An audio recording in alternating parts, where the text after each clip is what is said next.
Hey guys, it's been a long time and I've been really super inactive with YouTube for quite some time, but I decided that I want to continue doing video blogs as well as written and microblogs across social media platforms. So I am here with you today to share this mini haul that I got from YesStyle.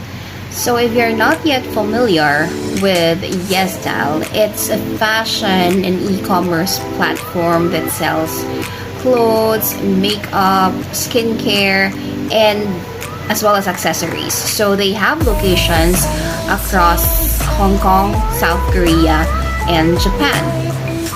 And since it's been a while that I've been a YesStyle influencer, this is the first time that I am going to share a haul from them. So I'm very excited to show you the clothes that I got from them, and let's get started. So first that I got is the Hapo Change Sleeve Square Neck Plain with tie in the front, and I got the size XL, so it's available in pink and color white, and I got the color pink one. So it's made of 100% polyester. It's kind of hanging like a crop top, but abot siya hanggang pusod, I guess. So it's best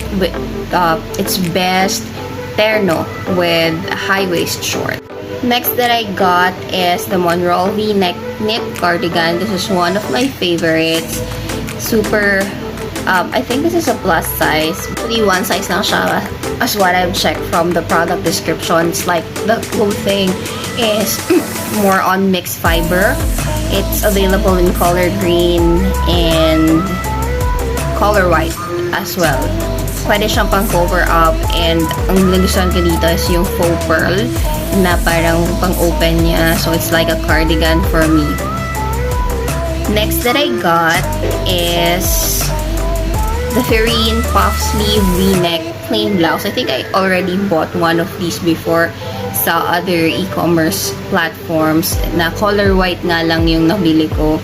And then, I got the size in 2XL. Medyo masikip siya. So, pinilit ko lang siyang isuot sa akin sa video that you are seeing. And it's available in color black, green, and white. It's also made of polyester. Medyo mainit yung tela nitong blouse na to. But it's nice. I think better siya if slimmer yung magsusuot. So, yun.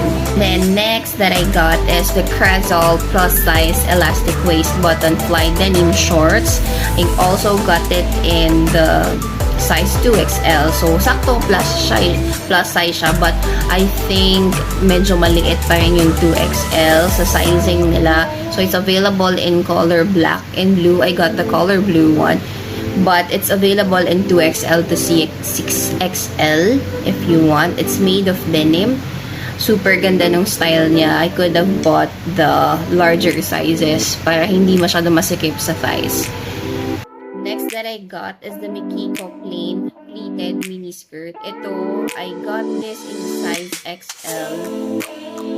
But yun na yata yung largest size niya here based on the description. It's available in different colors, black, coffee, dark gray, khaki, and I got the khaki one. So, super liit ng XL. Parang feeling mo, ano lang ito, medium lang siya dapat, or kind of large. Hindi siya kasi sa akin, kaya hindi ko siya nasuot dyan sa video. So, I gave it to my sister.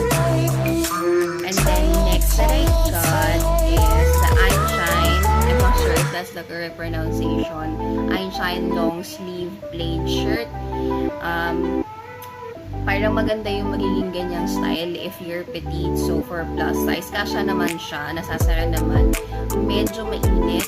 It's made of, hindi nakalagay ito kung saan siya made of, but it's more of a chiffon. Medyo mainit yung tela niya. But, maganda naman yung style. I like the style. So, I wore this before. Hindi nga lang siya nasasara sa akin because medyo maliit siya for a plus size. I got it in the plain white double XL. And the last one that I got is the Isol long sleeve blouse. So, dapat may kasama siyang blouse as shown on the photo. Pero hindi siya nakasama nung delivery. So, I only got